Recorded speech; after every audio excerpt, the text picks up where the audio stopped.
Hey, how's it going? Good, how are you? Oh, pretty good. Good. I'd like to sell this gold coin if I could. Okay. 8 escudos.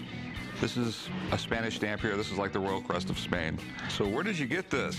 I got that from my grandfather when he died. He left a safe full of contents. Any other cool things in the safe? Not really, no. No holy grails or anything like that? No, not to my knowledge. I'm going into the pawn shop today to see if I can sell my grandfather's gold coin. He kept it in plastic, so it's in really good shape. Looks really old, and I don't really have any use for it. So I'm gonna see what they can do for me here. Do you know much about this? I don't know much about it at all. Okay. I know a little bit about the coin. I mean, it's 8 escudos. It was from Lima, Peru. They had like the worst mines in the world. I mean, it was 2,000 feet deep. You would go down, it was cave-ins. There was no ventilation. There was no nothing. It was just really, really brutal. But it made a fortune for the Spanish. Sure. When the Spanish occupied Latin America and South America, they used forced slave labor to work the mines. It was a brutal and dangerous job, and the life expectancy was short. Coins back then were weird. The size didn't have to be exactly correct. It just had to have the right amount of gold, the right weight, and the right purity. When they stamped these coins out, you didn't always get a great strike like this. It's almost too good to be true. This coin is in exceptional condition, and I've seen similar coins fetch thousands of dollars at auction. So if this is a real piece of Spanish treasure from the 1700s, I want it. So do you want to pawn it or sell it? I want to sell it. What were you looking to get out of it? I'd like to get 2,000 if I could. Okay. This coin is in really great shape, but this is easily counterfeited. There's a lot of fakes out there. So I'd really like someone to take a look at it, if you don't mind. No. I got a buddy who knows everything there is to know about these. I'm coming in, and we'll see what we can do. Sounds great. Okay. Thanks. Thank you. Hey, Carl, how's it going? Good to see you, Rick. Why'd you get me up so early? Well, I called you down here for this. It was one of those things that looked a little too good to be true. I'm an expert on Spanish colonial coins. If you want to know anything about Spanish colonial coins, I'm your man. That's a Lima 8 escudo, and in this corner there's an L, that means Lima, Peru mint. 8 is the denomination, biggest gold coin the Spanish made. The PVS across the center is an abbreviation for the Latin term plus ultra, meaning more beyond these two columns, which represent the Pillars of Hercules, which was the Straits of Gibraltar. They used to think you sailed out past there, you'd fall off the edge of the world. A few years back, there was a big scandal on some counterfeit. And that's why I wanted to have it checked out. Did you throw that on the scale? Yeah, I did. It's 27.0 grams. That is right on. Very rarely will they be right on 27 grams. Most castings are underweight. I know your concern is, could it be counterfeit? And there are a lot of counterfeit pieces going around. From everything I can see on this one, I'd say it's absolutely genuine. Okay. So what do you think this is worth? I would put a price tag of $18,000 on it. Okay. Well, I really appreciate you coming in, Carl. Thank you, Rick. Congratulations. Thank you very much. It's like finding treasure. Absolutely. Okay, so the big question is, what do you want for it? Sounds like 18,000 to me. No, I don't. I would give you 10 grand for it. How about 12? How about 10 grand? No, I can take it somewhere else. How about 10.5? I could pack it up and go. I wouldn't take anything less than 11,000. Oh, I guess I got to do what I got to do. 11,000. 11,000. Okay. Got a All deal. right. Thank All you. right. Let's go do the paperwork. You got it. I'm shocked at how much the coin was worth. I had no idea. Considering I was only asking for $2,000 when I first got here, and now I'm getting 11,000, I feel very happy with that. Hey, good morning. Hey, how you doing? Can I here see Rick? Yeah, let me get him for you. Okay. Hey, Rick, got someone here to see you. Hey, Jeff, what's up? Oh, hey, Rick, how you doing? I'm doing great. I was in town, and I have a couple coins to show you I think you might like. Okay. Let me see them. Yeah. Okay, that'd be great. First coin is an 1838 Gobrecht dollar. These were what they call pattern silver dollars, so they were like an experimental issue. Most people don't realize this. Back in the day, the Mint was always coming up with new designs. They actually tried to get a nickel into circulation when that was a nickel, but it had a hole in the center, so everyone called it the Holy Nickel. I know Rick, and I was in town, and I have a couple of coins that have really good stories, and I think he might like buying them. Today, I want to show Rick I have an 1838 Gobrecht silver dollar, and I have an 1857 double eagle from the shipwreck of the SS Central America. The 1838 Gobrecht silver dollar, I'm looking to get $27,000 for it, and the 1857 double eagle, I'm trying to get $14,000. This is incredible. I love the pattern dollars because the engravers at the Mint were really trying to do the best they could do. And this one? Well, this is a great coin with a really neat story. So this is an 1857 San Francisco double eagle, and this was made at the San Francisco Mint. And this ship called the SS Central America was on its way to New York City. And in 1857, it sank in a hurricane, and 425 people died on this ship. So it was really one of the biggest tragedies in American maritime history. So this is one of the coins that was recovered in the 1980s. Okay, so big question. What do you want for them? The 1838 Gobrecht dollar, I would sell that for $27,000. And for the price, Proof 65 example of this coin would be closer to $100,000. So it's a really great looking coin at an affordable price. You know, $27,000 is not really an affordable price to most people. Yeah, I think better than $100,000. And what do you want for the shipwreck coin?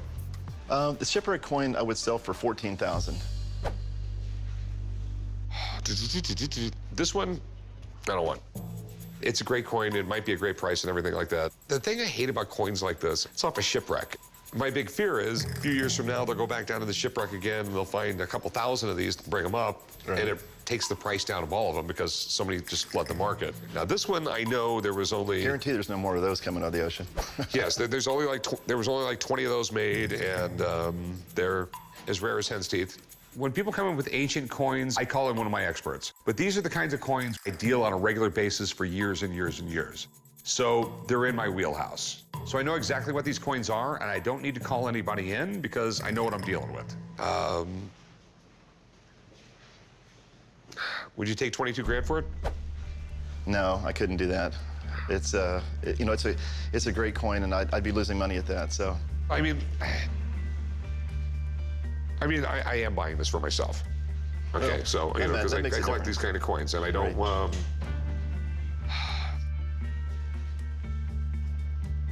I mean, what's your best price? very, very best price I would do. I would sell it for $25,000. So we got a deal at 24?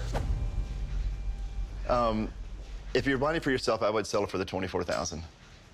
All right, sweet, we got a deal. Okay, that sounds great. Okay, Thanks. even though if it's for myself, we still got to do paperwork. So you want to go over there? I'll do it. Okay. I'll write you up. That sounds good. Thanks, Yeah, Rick. bring them both with you. Okay.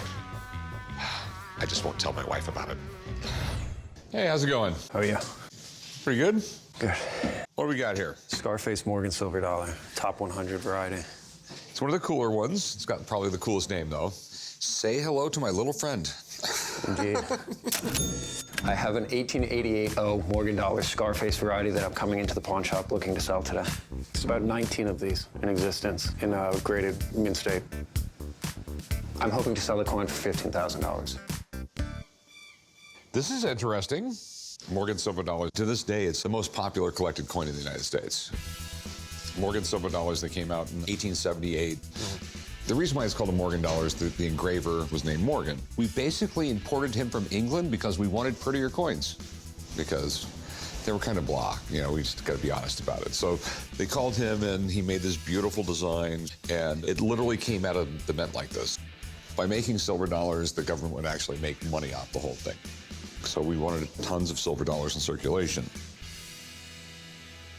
So the way the coin's made, you have a steel die on one side and another steel die on the other side. They put a planchet in the center. So the machine starts stamping them out really quickly, and the minting machine basically broke. And so Lady Liberty here has a scarred out her face. It was basically a mistake. And then they replaced the die. But the thing is, some of these ended up in the bags of silver dollars that were going to banks, and some of them actually got out of circulation. Yeah, so where'd you get it? I found it in a box. Actually been sitting in my collection for about 4 years. I thought it was a scratch for 4 years and did some research and found out it's actually pretty rare. It's pretty rare. I don't know how many exist, but I'm sure it's less than 100. I've never seen one of these things in person before. I've seen them in books and like magazines, things like that. Super cool that you just ran across it, so you probably paid like 20 bucks for it. I'll plead the fifth. All right. So here's the deal. There's a weird marketing coins of people who collect errors, and this is considered an error, and it's like one of the coolest errors. It's the king of the errors. Yeah, they're pretty collectible. Did you know how much you wanted for it? $15,000. $15,000. I have no idea if that's the right price. Normally on like a graded coin, you can just look it up and get a really quick idea of the market value. But when you start talking rare, weird stuff, there's not really a price guide. I got a friend who specializes just basically in weird coins. Cool. So give me a minute, I'll be right back, okay? Sure. So here's the little friend. Ah, your little friend. Wow. That's it. That's a Scarface. This is one of the most significant of the errors of Morgan dollars. This one is particularly expensive because it is just a huge die break. This die was probably literally almost falling apart when this coin was struck. So you can tell from here, the die is broken almost all the way across. So there are 4 acknowledged states of this, and collectors of these kinds of things, the more destruction, the better. If you got this in the first die state, it's a $125 coin. If you get it in the final die state, it's worth many thousands. This is a terminal die state, which means it's the most valuable. So it makes a big difference. Okay, so going off the fact that it's like a terminal die state, what's it worth? It's a very, very specialized coin. The collecting of errors of Morgan dollars really was only popularized in the last 30 years, and this one appeals to a very narrow audience. Because they're so highly individual, they kind of go all over the place in terms of pricing. The record for one of these is almost 20,000, and that was for one that was a little nicer than this, like a grade higher. But these things are very difficult to come up with an exact price, because in one auction they'll bring a little more, in one auction a little less, and the market has mellowed a little bit since then. So this is worth about $7,000. Well, thanks, man. Perfect. Thank you, and congratulations. Thank you. I mean, I'd give you like $4,500 for it. I'm gonna have to pass on that. I've received offers above that, and I have no desire to sell it. It's part of my collection. So you've received offers of more than $7,000? I'd go take it then. Okay. All right. If the other offer falls through and you want $4,500, come and see me. Will do. Appreciate your time. Thanks. Thank you. Rick's offers bargain basement pricing. $4,500 is just too low. I've had it in my collection for a few years. I don't need to sell it. I've got a very rare and historic gold coin you're going to want. Oh, wow. 1809, $5 gold piece. There's only 25 of them in the world. When and where did you get the coin? Well, I've been collecting coins since I was 10 years old. Okay, so you got this new from the Met. Hopefully I'm not that old, but this is a very rare coin because it's 200 years old. It's worth at least $31,500. For those people who think that coin collecting is for dorks, obviously they haven't made any money collecting coins. This was the equivalent of a week's wages at a good job. Say like a master carpenter, a silversmith, something like that. This is probably the most talked about coin of that era because it's got the weird 9. If you look at it, you can see the number 8 that they changed to a 9 when they re-engraved the die. Most people believe it was an 1808 die, and we'll just hammer a 9 on there. Trying to save some money. But it was the early part of the country. We had to figure it all out. So the first 15, 20 years of the U.S. Mint, it just really wasn't operated well. That's what makes this coin so valuable. It's one of the first coins the United States mint. So obviously you want to sell this. Right. Quanto? About $31,510. Luckily, it's already graded. It's MS63, which means mint state 63. Right. It's still in mint state. It's not circulated. And all I got to do is go figure out a price. That should take me 4 or 5 minutes. Let me make a few phone calls, do a little research on the internet. Be right back. Okay. I know I've done my research, and I'm pricing the coin competitively. It's time to start a college savings plan for my kids, so I hope he understands how valuable and rare this coin is. What's the news? Good news, bad news? It's listed on different sites. as less. It sold for $45,000 just a couple years ago. No. More than a couple years ago during the boom. Remember those days? It's not those days. There's no doubt that this is a rare U.S. coin that's worth a lot of money. But coins are just like stocks. They go up and down in value. So if this guy's going to sell me this coin, he's got to realize it's worth a little less nowadays. I will go 25,000 cash. I'll take a check for $27.5 and not a dime less. You really gonna walk on 2,000? I'll go 26 grand, and I will not go a penny more. I'll split the difference at 27 or 26 is it. I mean, I hate to destroy a deal over $1,000, but at 26, there's no money left for me. gotta have 27. I'll take a check, no cash.